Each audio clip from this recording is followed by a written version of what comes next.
Hello, and welcome to the Impact Your Fitness podcast, part of the Think Fit, Be Fit podcast network. My name is Jennifer Schwartz, and today I'm going to talk to you about some of my favorite tendon facts. So, as you may have noticed, I have this unique curiosity and appreciation for the muscular system and how it influences us and our movement. Every single muscle and every single movement, every breath. That fascinates me. But also, what it means to have a high-functioning muscular system and what that looks like in terms of exercise and just feeling your best day to day.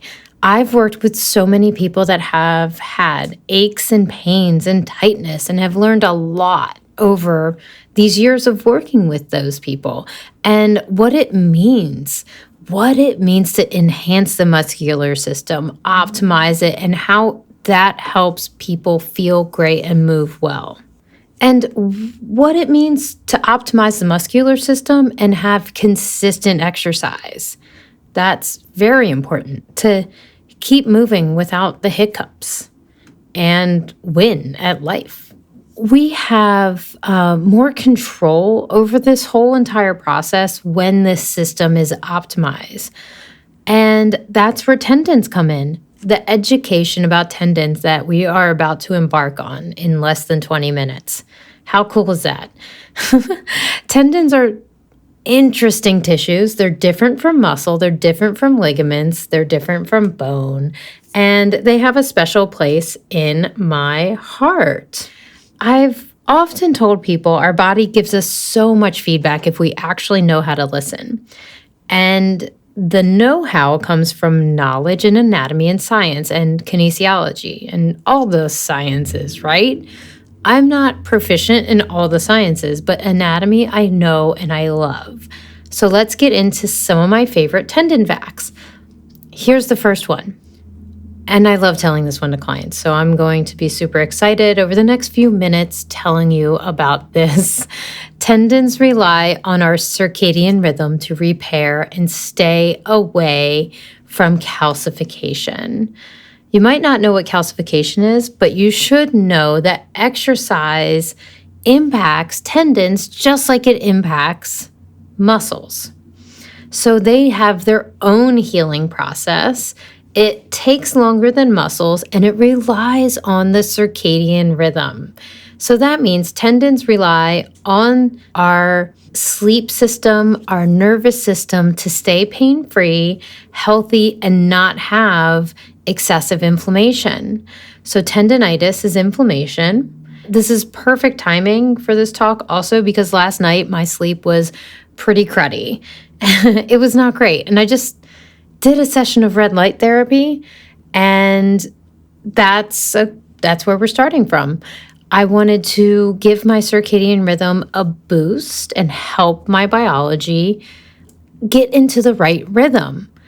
And I'll talk about this in a more scientific concept because that's just how I deal with it. But a study in mice compared normal and abnormal tendon healing. So imagine these tiny little tendons on little mice, and they were looking at like recovering and healing and how the tendons were doing that with various manipulations to the mice and the mouse circadian rhythm. So they were manipulating the light. They kept some mouse in 12 hours of dark and then put them in 12 hours of light cycles. They just controlled their light environment. And then they exposed other ones to a lot more light and a lot less light. So the tendon circadian rhythm issue, they saw changes in the tendons throughout the day. So they were really looking microscopically at these tendons. So we're talking at the fiber level that they're viewing these things. Tiny tendons, big microscopes. And that happens. So they saw tendon changes throughout the day, and that happens in us as well. So one theory is that tendons gather or gain waste product during the day, and therefore they gain size while they're collecting that waste. And then they hold on to the waste until nighttime, and in deep sleep, the waste gets cleaned out. But if they don't get that circadian rhythm trigger, meaning you don't get into deep sleep, this clean out process doesn't happen. At night, the tendons decrease in size and they get rid of the excess and clean themselves out. Okay, back to one of the first words I said, calcification. That is actually hardening or chronic dysfunction like around the tendon. So it's these pockets of calcium that become hard, and I think it's really like leftover waste products from multiple nights of not getting deep sleep. Just my theory. Not just my theory. That's my words. But what's interesting is like the circadian rhythm is telling the body to start cleaning out and then uses the lymph nodes and all that stuff. And when we don't have good sleep, the tendons just don't get that trash taken out. So my go-to solution for tendon issues is to educate people on sleep and cycles of sleep, but also like to use the red light therapy right away and educate people on circadian rhythm and using something like red light therapy or just natural sunlight, like go outside in the morning. And there's many, podcasts on this. It's just, I think I'm just wanting to tie this into like the tendons and why they're so interesting. So I think the most invested people with like their health probably should have a red light. It's just a really cool device to help your whole body generate energy. And if you have a bad night's sleep, you use it. When I used to drink, it used to help me get rid of a hangover. So the device is very powerful. But anyways, I'm also going to give you a link to my affiliate with Mito Red Light, and their lights are superior. I'll also include a YouTube link to a comparison of devices, so you know a little bit more about the device, the Mito Red Light. So tendons are not typically considered circadian rhythm organs. This is new information. So the circadian rhythms, they're physiological processes that occur over a 24-hour cycle. Each internal organ has one, and that means each internal organ has an internal biological clock. These rhythms are found in many organs, and that includes the brain, the liver, the skin, and the kidney. They all have their own clock. There's more. And it has been shown in some aspects of muscle function, such as strength and power, that even varies over the course of a day in our circadian pattern. So it's a clock. So cool. Or a battery. It's a link. It's a whole charge through the system, through this clock. More on that later. I'm moving on. So the variation in muscle function that I just referred to is also related to the activity of the tendons with the rhythm because they're connected and they rely on each other. The literature has shown that the expression of genes related to tendon function can be influenced by their body's circadian clock. So like I said earlier, not my theory. Other people are talking and studying this. The evidence I referred to earlier was published in Cell Biology, and I have a link from Nature if you want to check that out. Check the show notes and that study with the mice and that suggests that tendon stiffness and elasticity does vary with their circadian pattern. I don't know. It's just so cool. They get larger during the day and they shrink to push that waste product out at night. But only if the brain and the systems trigger it. So if sleep isn't happening, the circadian rhythm doesn't take out the trash or doesn't ignite that process. So let's go over to our second fact. Isometrics are the best way to load a tendon. Isometric exercises are safe, effective, and it's something that we use here at Impact Your Fitness Studio to help people improve their posture, improve their circulation, improve their strength, improve their endurance. The list is pretty long, actually. It also helps improve pain. Actually, one of my favorite benefits is that it helps people understand their own body's movement. And like gym training, we don't usually train for, alignment, stability, contractile efficiency, and muscle recovery. So isometrics, you can load the tendon and you can get all those benefits I just talked about. So it's a very cool thing to incorporate in your exercise. So I've said it so many times, they have an anagilic effect, these isometrics, meaning they can calm the nervous system down and create pain-free movement within minutes.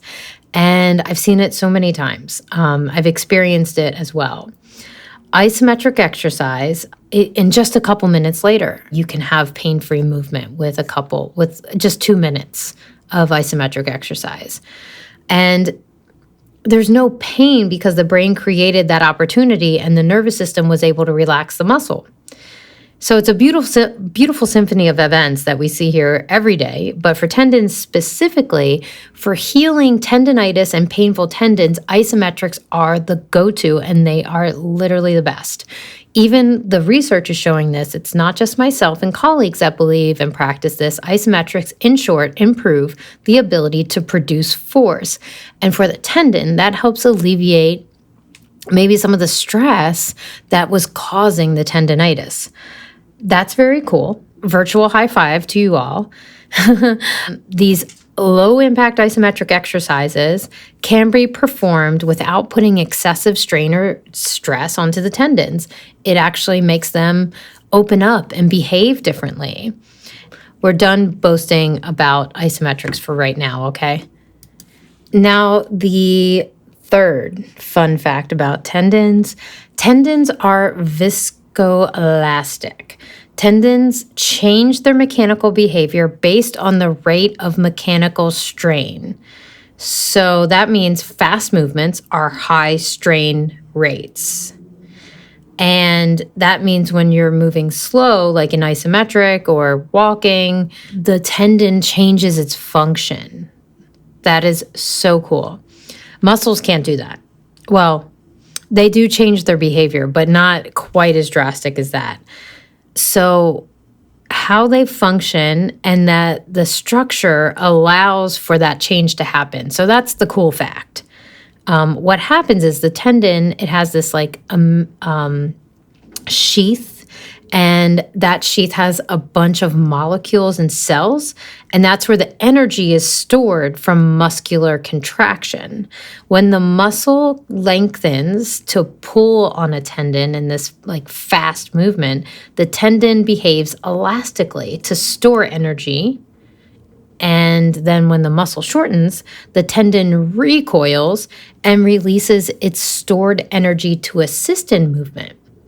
And then in slow movements, the tendons are more viscous. So that's a really interesting thing, because if we're talking about sports and fast movement, tendons function to resist and transmit forces from muscle to bone. The shape of the tendon works to their function or speaks to that function. And this function and this property of a tendon is all about the structural organization of collagen and the fibrils. So when we have an injured tendon, what happens is there's this shielding done by other parts of the tendon, like a rock in a stream.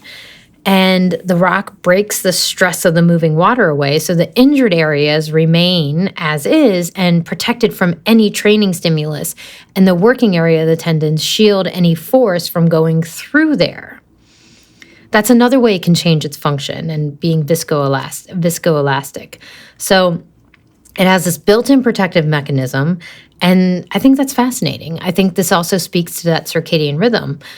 Fun fact that they do change in size, and, they change in size for their awake behavior and their fast-moving behavior and their protective behavior. That's very cool. Okay, I have a fourth tendon fact here. And that is that resting a tendon in the first 2 weeks of injury basically makes it weaker, which is so funny because that is just the common way to address a tendon issue. And yeah, geez. Well, there's a researcher named Jill Cook, and she has this great physiotherapy presentation on YouTube. If you want to get more into the medical side of it, I've linked that video. And the other thing that's really important to know is that the collagen fibers need activity. That's why isometrics are so great for healing tendon injuries. And what's interesting also is that a lot of rest, a lot of ice, NSAIDs like Advil, like popping an anti-inflammatory, it affects the collagen matrix and the collagen fibers in a negative way. So all of those things are weakening a tendon injury, and it's just the opposite of the conventional wisdom. And my fourth favorite fact is that, actually that tendons heal from loading and moving it, which again is the opposite of the conventional wisdom. I have many other facts that I'd like to share, but that's a wrap for today. Thanks for indulging with me today. If you want to learn more about isometrics, head on over to jennifersimoneschwartz.com and you'll learn about the courses that I offer. We also talk about safe exercise and thoughtful exercise techniques at thinkfitbefitpodcast.com. Or if you want to experience all these, tech-savvy ways of like red light therapy, of healing tendons and, tight muscles, then you can hang out with me and get treated in Alexandria, Virginia at impactyourfitness.net. It's a pleasure to share these fun facts with you. I think you can tell I'm smiling about tendons. So nobody loves muscles and tendons more than me, I think. So let's get together again next week and talk about ways to impact your fitness. Have a wonderful week, and thanks again for being here.